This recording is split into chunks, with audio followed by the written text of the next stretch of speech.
film begins by introducing Jennifer Hills, a young writer who travels alone to a secluded cabin in the woods seeking peace and inspiration to finish her new book. She arrives at the location, settles in, and soon shows herself to be independent, confident, and focused on her work.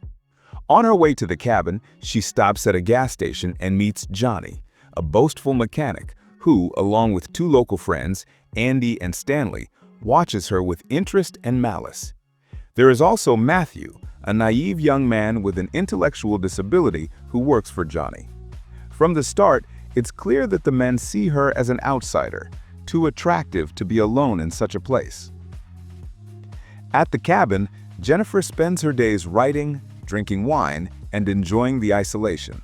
However, she begins to sense that she is being watched. One night, she hears strange noises and finds signs that someone has been inside her house. Days later, the men she met at the gas station, led by Johnny, show up at her door unannounced, pretending to be friendly and offering help. At first, Jennifer tries to be polite, but she quickly perceives the group's hidden hostility. The situation escalates when they begin to intimidate, surround, and harass her. The first assault occurs inside the cabin. They restrain her, humiliate her, and physically attack her. Jennifer manages to escape, desperately into the forest, but the men hunt her down like prey. She ends up being cornered again near a bridge, where one of the most brutal scenes unfolds. Johnny rapes her savagely while the others watch. Then they too take turns assaulting her. Even Matthew, under pressure, is forced to participate.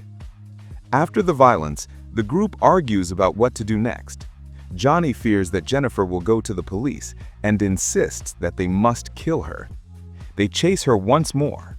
Exhausted and traumatized, Jennifer jumps off the bridge into the river below, disappearing into the waters. Believing she drowned, the men return to their normal lives, convinced that they are safe. Sometime later, things change. Jennifer is not dead. Wounded but alive, she spends weeks hiding, recovering in silence.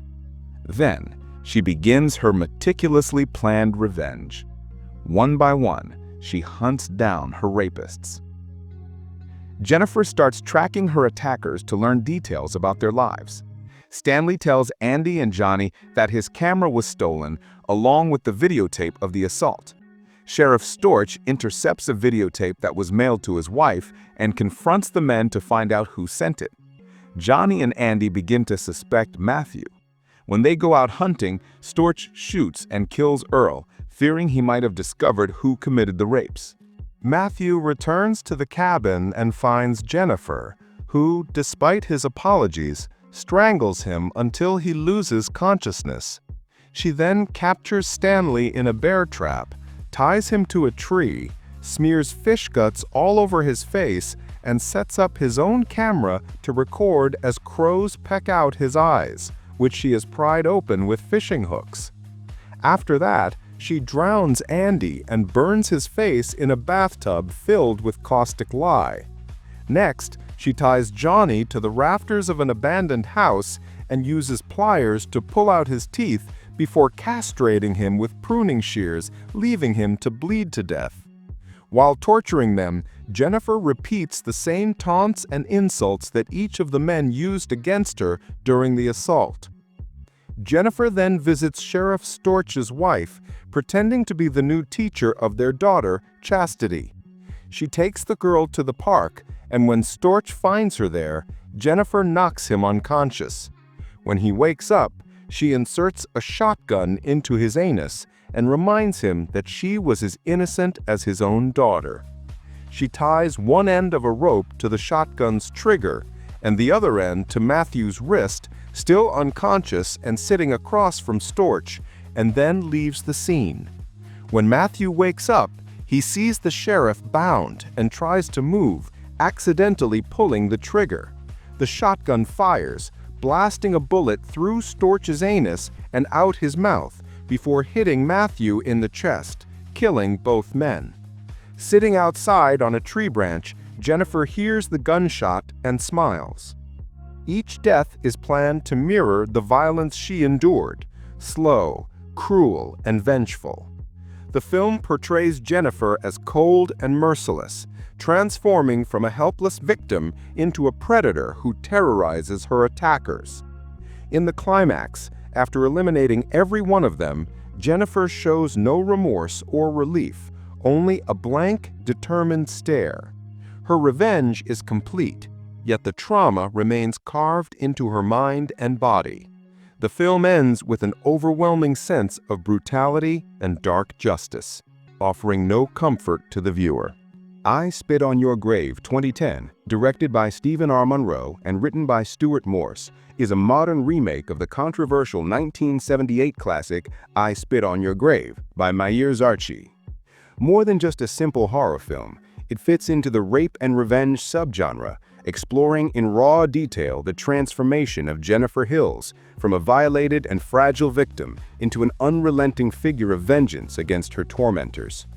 The film shocked audiences with the extreme realism of its rape scenes, long, graphic, and deeply disturbing, and with the visceral violence of Jennifer's revenge, which spares neither her attackers nor the viewer. This duality divided critics. Some saw it as a story of female empowerment in the face of brutality, while others accused it of being mere sensationalist exploitation of violence. Despite the controversy, the film established itself as one of the most impactful entries in the genre, precisely because of its relentless tension and the brutal reversal of roles it portrays. Sarah Butler, in the role of Jennifer, delivered a powerful performance that placed her among the most memorable protagonists of modern horror, a symbol of trauma, resilience, and retribution. A few interesting facts. The film was shot in only 25 days on a modest budget, but gained notoriety for the intensity and brutality of its scenes, which left a lasting impression on viewers. Sarah Butler initially turned down the role of Jennifer because of the graphic content and the physical and psychological demands it entailed, but later accepted it after discussions with the director, understanding the strength and complexity of the character. The graphic violence depicted was so extreme that the production initially received an NC-17 rating in the United States before cuts were made, and in some countries it was banned altogether, reinforcing the controversy surrounding the film. The success of the remake led to two sequels, I Spit on Your Grave 2, 2013, and I Spit on Your Grave 3, Vengeance is Mine, 2015. While both maintained the central theme of female vengeance, neither reached the same impact or notoriety as the 2010 film.